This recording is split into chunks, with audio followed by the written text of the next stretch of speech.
Venezuela की स्थिति देखने के बाद एक बार एक और खबर आती है कि सादा जीवन या शाही ठाठ मादुरो की लाइफस्टाइल का वह सच जो टीवी पर नहीं दिखता। मादुरो खुद को आम आदमी के रूप में पेश करते हैं। वे मिराफ्लोरेस पैलेस में रहते हैं, सादे कपड़े पहनते हैं, बुलेट प्रूफ गाड़ियाँ और शाही यात्राएं उनकी विशेष सुविधाएं हैं। कौन है निकोलस मादुरो? तो वेनेजुएला के राष्ट्रपति जो कि 2013 से 25 तक सत्ता में सक्रिय रूप से दिखाई देते और ह्यूगो चावेज के उत्तराधिकारी थे। एक साधारण परिवार में जन्म, पहले बस ड्राइवर और यूनियन नेता रह चुके हैं। मार्क्सवादी ईसाई विचारों से प्रेरित और बोलेवियन क्रांति को आगे बढ़ाने की नीतियों के समर्थक ये दिखते हैं। टीवी पर दिखने वाली छवि इनको साधारण वेशभूषा में दिखाती है, अक्सर साधारण कपड़े या सरकार के रंगों वाली जैकेट पहनते हैं। उसी के साथ जनता के कामगार नेता के रूप में प्रचार अपना कराते हैं, खुद को आम लोगों का इंसान बताते हैं। असली मैदान सत्ता और सुविधाएं यानी कि शाही सुविधाएं, बुलेट प्रूफ कारें और सरकारी विमान में यात्रा करते हैं। उच्च सुरक्षा, रूसी, चीन जैसे मित्र देशों के साथ बेहतर यात्रा सुविधा, निजी जीवन गुप्त रखते हैं जिसमें परिवार को मीडिया से दूर रखा जाता है। सुरक्षा कारणों से ऐसा किया जाता है। संपत्ति और जीवन शैली की बात करें तो उनकी घोषित सैलरी औसत स्तर की जो कि $4000 है माह, लेकिन घर, वाहन और सुरक्षा जैसी सुविधाएं मिलती है। नेटवर्थ के आंकड़े भिन्न भिन्न है, लगभग कुछ लाख डॉलर तक अनुमानित बताया गया है। महत्वपूर्ण यह है कि सत्ता के बावजूद मादुरो ने बहुत सार्वजनिक शानदार संपत्ति प्रदर्शन नहीं किया, लेकिन सरकारी सुविधाओं का इस्तेमाल पूरा मिलता रहा। विवादित जीवन के पहलू जो टीवी पर कम दिखते हैं, यानी कि देश की आर्थिक तबाही, भूखमरी और पलायन की वजह बने नीतियां, भ्रष्टाचार, चुनावी धांधली और मानवाधिकार उल्लंघनों के आरोप लगे हुए हैं।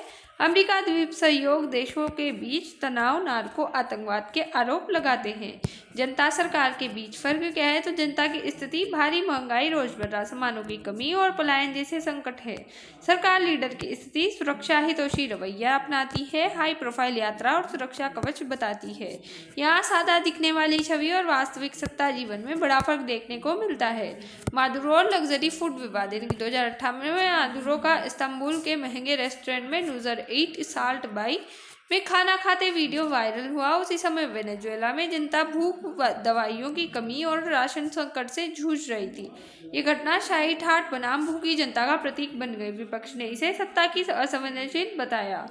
राष्ट्रपति आवास Miraflores place. Maduro Miraflores place Caracas में रहते हैं, जो कि वेनेजुएला की राजधानी है। ऐतिहासिक और हाई सिक्योरिटी राष्ट्रपति भवन इनको प्राप्त है। आम नागरिकों के लिए बिजली पानी संकट बना रहता है, जबकि राष्ट्रपति आवास पर सुविधाएं निर्बाध है।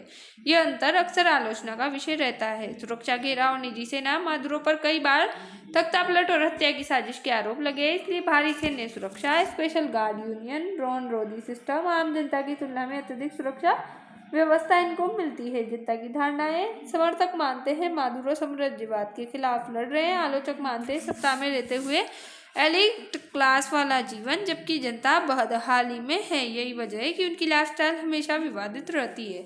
अंतर्राष्ट्रीय जीवन शैली की बात करें तो मादुरो ने पश्चिमी देशों से दूरी बनाई, लेकिन रूस, चीन, ईरान, क्यूबा से करीबी बनाई। अंतर्राष्ट्रीय दौरे में जैसे कि 5 स्टार होटलों में ठहराव, प्राइवेट या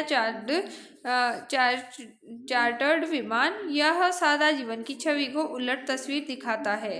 कंक्लूजन, सादा जीवन या शाही ठाठ। मादुरो ने अपनी छवि जनता का आदमी के रूप में बनाई है, लेकिन राजनीतिक स्तर पर उनके पास वही उच्च स्तरीय सुविधाएं हैं जो किसी देश के शीर्ष नेता के लिए सामान्य है। उनकी जीवन शैली में सादगी शायद प्रचार का हिस्सा रही, जबकि सुरक्षा और सुविधा के मामले में उच्च स्तर का जीवन रहा। जय हिंद, जय भारत। Thanks for watch.